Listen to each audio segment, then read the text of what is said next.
Thank you very much. I'm delighted to be here.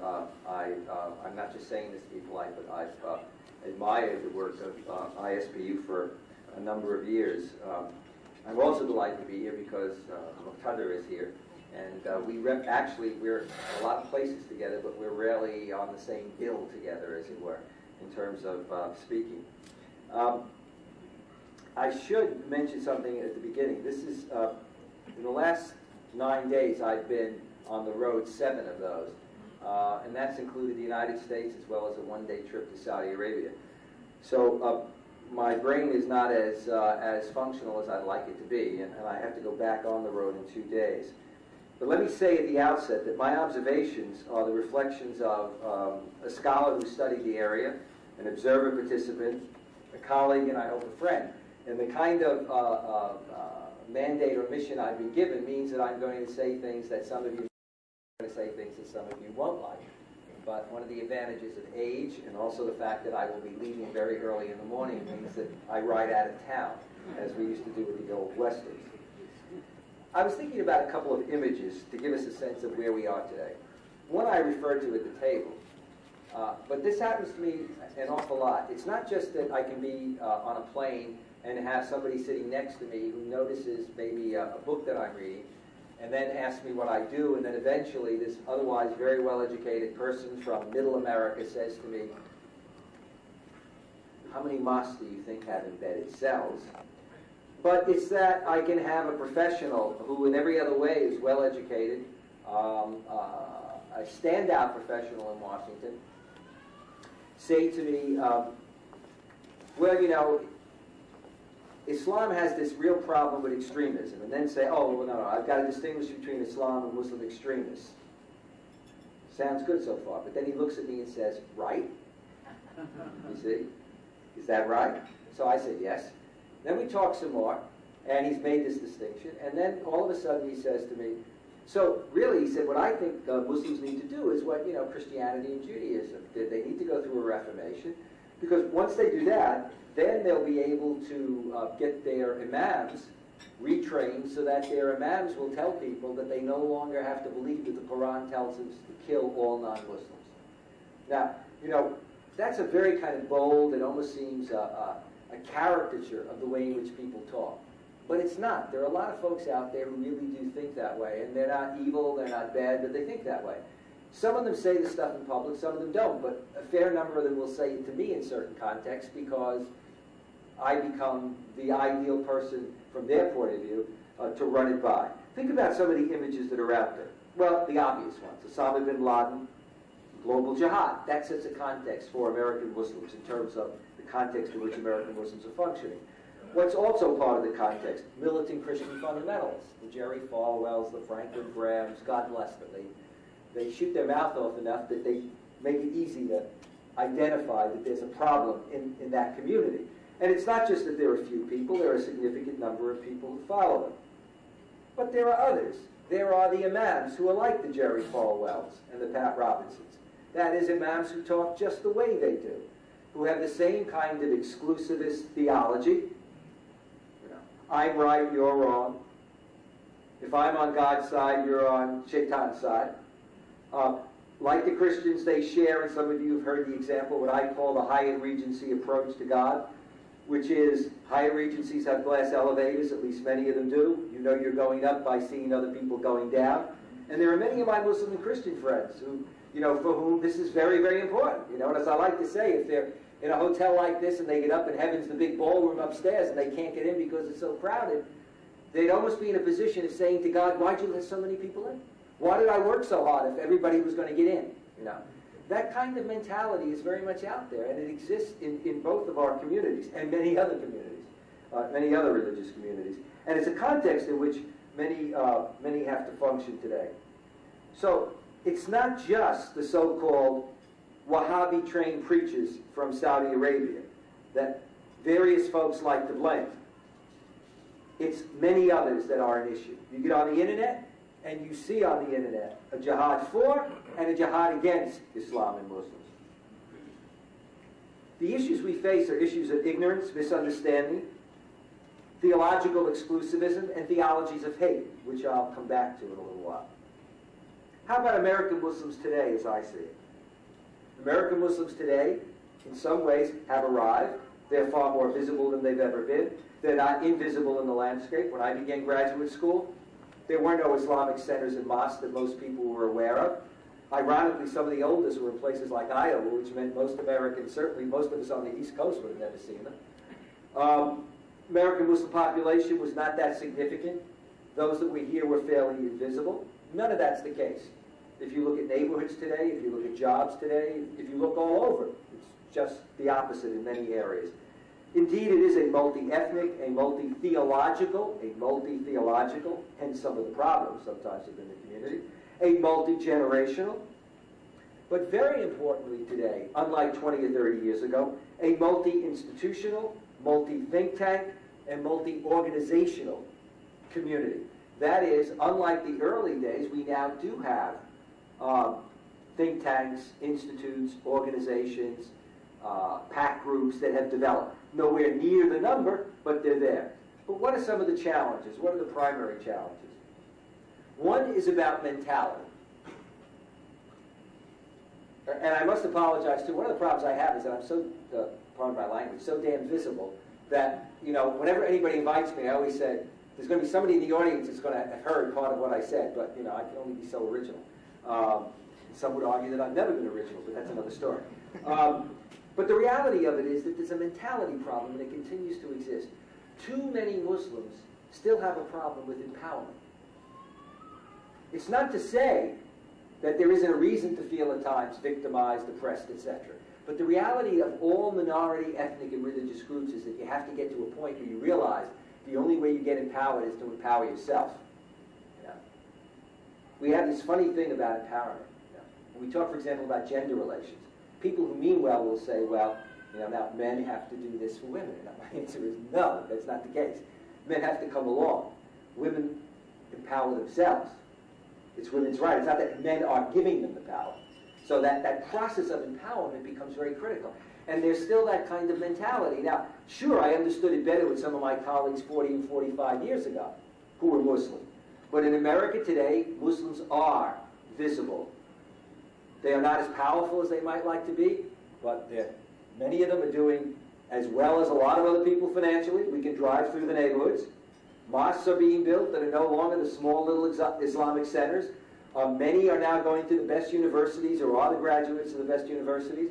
I was kidding, but actually serious. There isn't a professional group or a fundraiser that I speak at that for me is as comfortable as a Muslim group, simply because I happen to have a stomach problem, and wherever I go, there are more physicians in the audience than any other non-Muslim audience I talk to. Any other audience, they yell, is there a physician in the house, and one or two might get up.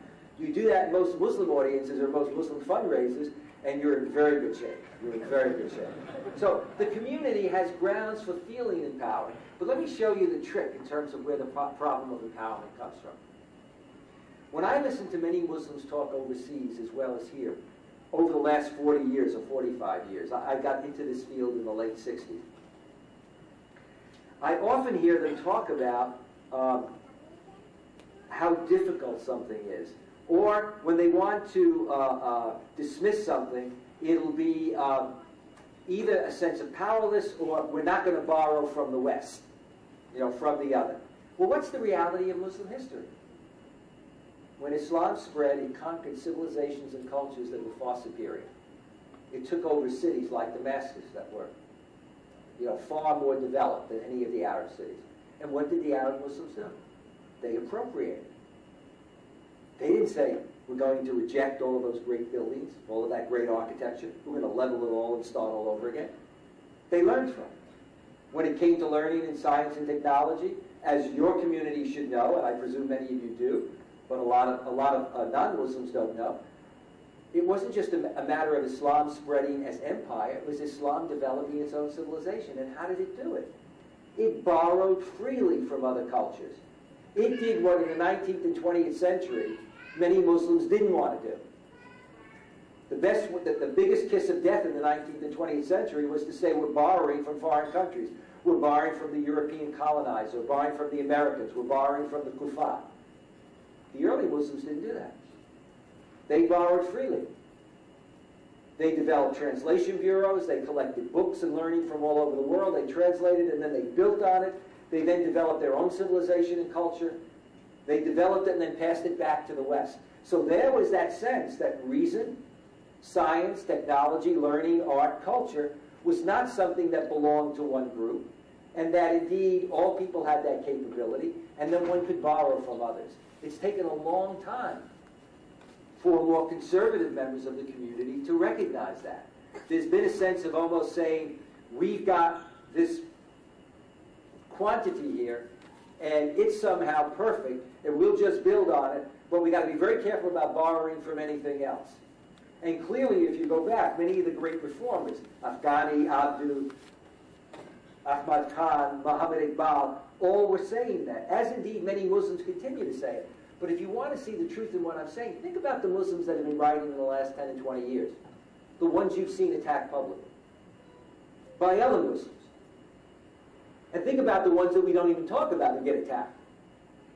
I mean, I'm always in this wonderful situation. You know, non-Muslims say things to me because he's Christian. So they can say things and ask me questions that they wouldn't ask publicly.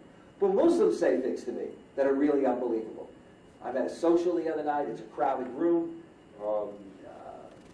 There's a very sizable crowd because in that particular context at the Pakistan Embassy, I was getting a certain award.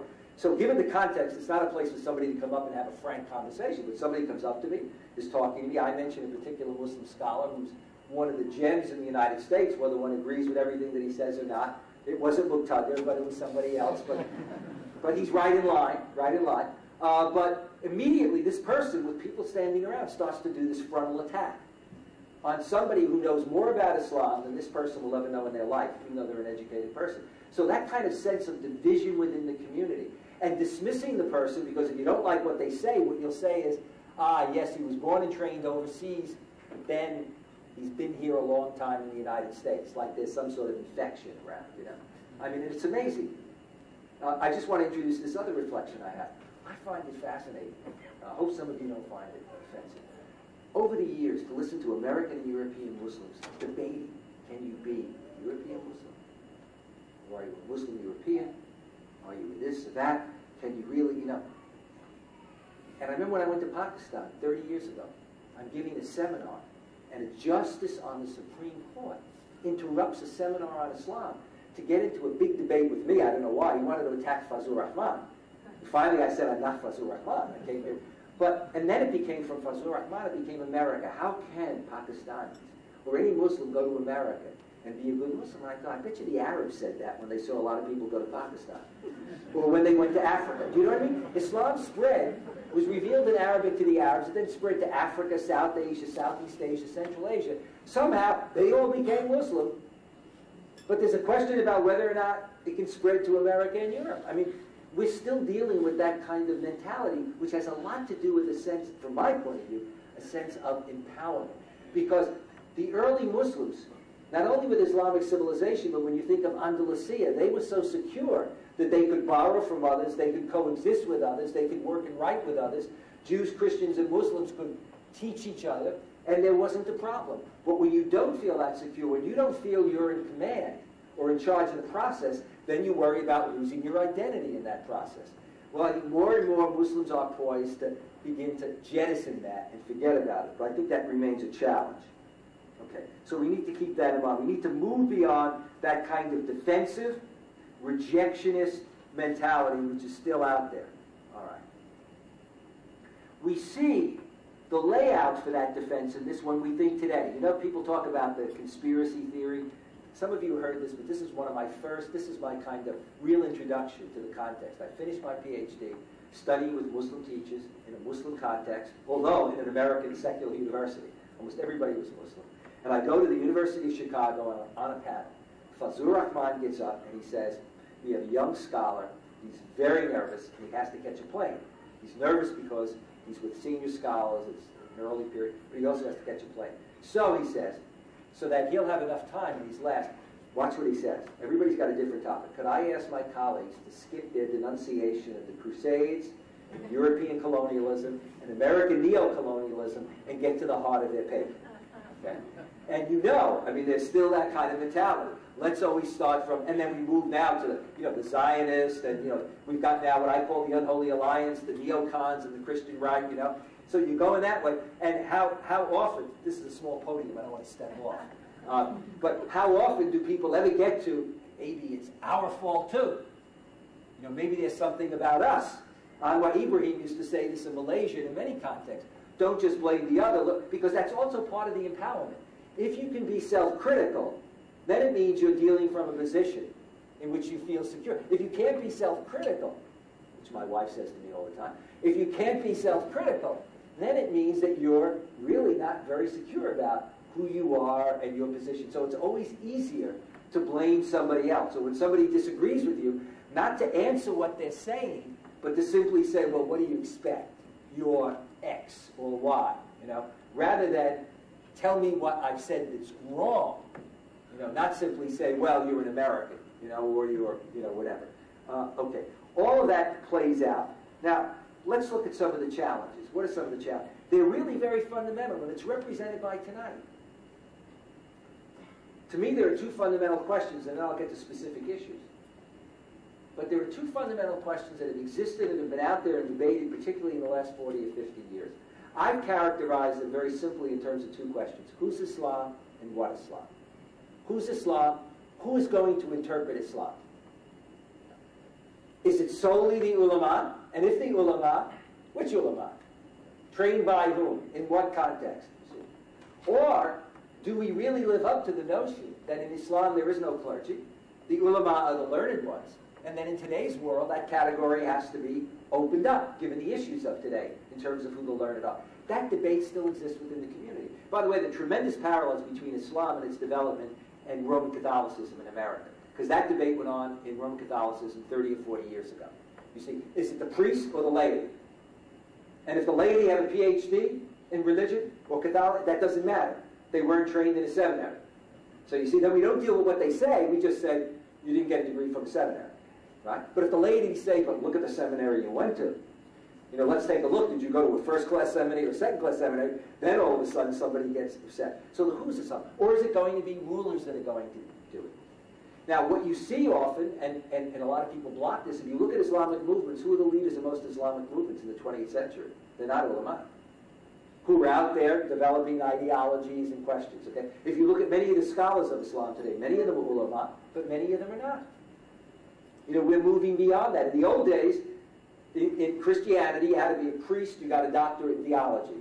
If you were a Jew, you had to be a rabbi, you got, from a seminary. If you were a Muslim, you got it from a madrasa. But now you can have Muslims who, in fact, are trained in Quranic studies, in Islamic studies, etc.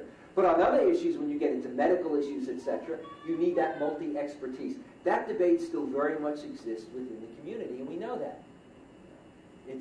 I remember years ago, in another life, I've been in Islamic studies 40 years, but in another life, as some of you know, I was in a monastery. I also was trained in Christian theology. And I taught at a small Catholic women's college.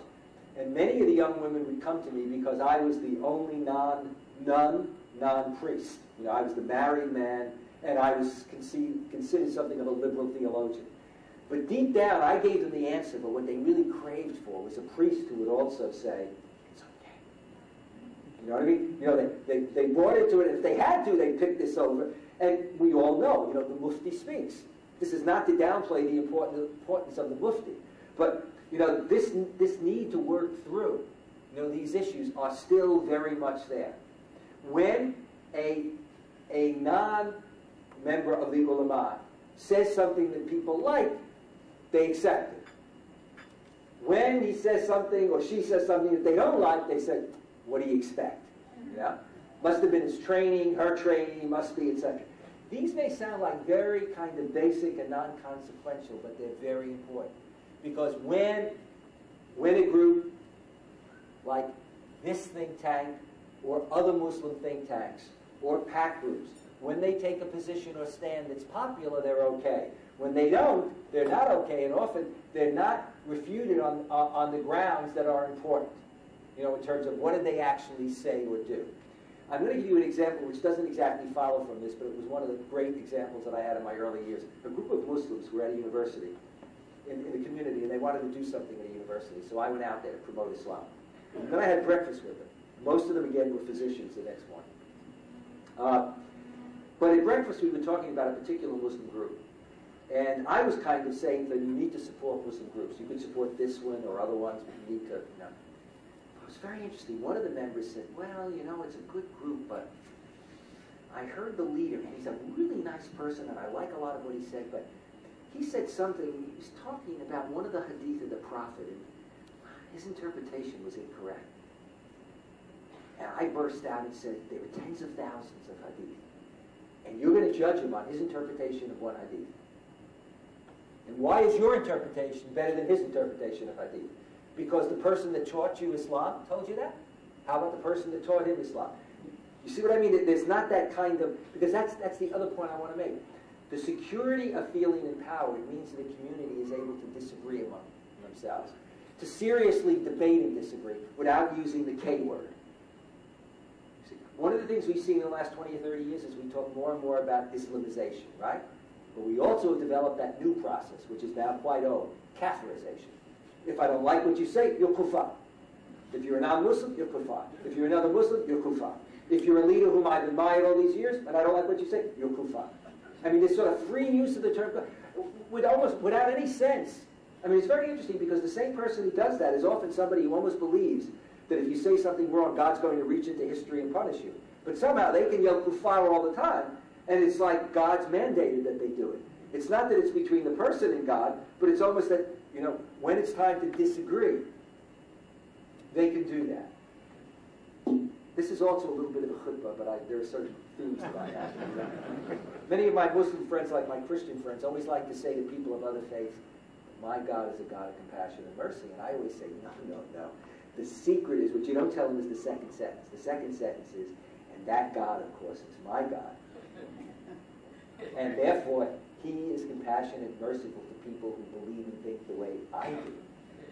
Not to you of another religion or you who disagree with me. Because on the one hand, one is saying, you know, Bismillahir Rahmanir Rahim, but on the other hand, the same person, you know, will turn around and say, kufar, just as easily. And, you know, you want to kind of try to put that into context. The other issue that here, then, at heart, is the issue of authority. Who has authority within the community? And that needs to be worked through. Because if you get think tanks that start doing significant work, okay, the issue of authority is going to come up. Now, related to the question, whose Islam is what Islam, is the process of renewal and reform, and American Muslims face this today. Is it a process of restoration? Do we merely go back to the past and re-implement? Or is it a process of renovation, of reformation, of real ijtihad? My experience in the Muslim world is that many people say ijtihad. They've learned how to say it. They haven't learned how to do it. In other words, they don't buy into it. You know, it's like the father who says to his son or daughter, you're getting older, and I'm going to empower you. I'm going to empower you more. First of all, there's the language. Because if I'm empowering you, it means I can take it away easily. So the son or daughter says, gee, thanks, Dad. I'd like to do X. And, no, not quite that. I'd like to do Y. No, no, no. I'd like to do this. No, no, no. By the time we get to number 8, then finally Daddy says yes. Well, the clear communication is there's not an empowerment here. And the clear communication is there's not a lot of ijtihad taking place here. You know, it's only going to be on the most minor thing that it's going to occur. And that has become part of the, it seems to be part of the problem. So on the one hand, there is more of an exercise in independent thinking and reasoning on the part of Muslims. On the other hand, there's a kind of culture of taqlid that still very much exists there. And I mean, we know it if we look up close and personal, because often what do we find in many communities? The difficulty of distinguishing between religion and culture. What's a religious practice and what's a cultural practice? You know, when it comes to a variety of things. You know, working that one through. The young woman who gets married to a Muslim friend of mine, American convert, dressed very modestly, comes to see me 6 months later, dressed completely differently. And I knew she wanted to see me about something, and so we got talking. She wanted to talk about women in Islam because I had done some work on Islamic law. And finally I said, I noticed you're dressing differently. She said, yes, I'm dressing Islamically. I said, oh, you're dressing Islamically? I said, why this change in dress? She said, well, my husband's friends all said I should dress more Islamically. I said, they left out a word because their English probably wasn't all that good. What they were saying is you should dress more Sudanese Islamically. I said, you're dressed like a good Sudanese woman. I said, that's fine. I said, but if you were from Bangladesh, you'd look different. If you were from the Gulf, you'd look different. It's a very fundamental issue, but it's still very much there to be worked, because you see there are deeper issues. It's not just the form. It's the way in which you're then understanding the tradition and its ability to adjust and adapt. All right, where are we today and what do we need to address? Number one, the most fundamental thing. There is indeed, and many people have used this phrase, a struggle for the soul of Islam. And one needs to recognize that. That struggle is between a majority in the Muslim community, in the Ummah, and a minority. But it's also a struggle for the soul of Islam within the majority. Within the majority. The tensions and differences between Sunni and Shia. The tensions within Sunni and Shia communities. The divisions over theological schools. Let alone the divisions between mainstream and extremists. And that struggle is one that has to be addressed far more aggressively. That's number one. Than I see it being addressed. My image post 9/11 is to say to people, when I see Muslims on the internet going after each other, not debating, but going after each other, or when I see ways in which Muslims who all have a role to play and make contributions, very bright, talented Muslims, spend more time tearing down the other person, in which it seems to be more about ego and power and profession and who's out front. My statement is, the house is on fire. If you realize the house is on fire, then what do? You don't, when the house is on fire, start getting into all kinds of useless debates, condemning everybody. You have to figure out a way to work together to put that fire out, to overcome that. The challenge, as I see it for many, is still the issue of cooperation, not competition. Cooperation, not competition. And this exists among organizations, think tanks, and individuals. After 9/11, many of us would meet with think tanks, and particularly with organizations, and talk about the need to work together, and they'd all say that. But the danger of organizations is you go off, you get more money, and before you know it, you don't stay just in the area that you're supposed to be working on, you start getting into somebody else's area. And if that group disappears, you quickly move into that area before another group arises. That kind of competition is not going to work post 9/11. Let's look at the specific issues that are out there. The need to address both the domestic and international agenda. What I like about ISPU is that it addresses domestic as well as international agenda. You cannot be yourselves American Muslims or Muslims in America. I don't want to get into an argument over the phrase.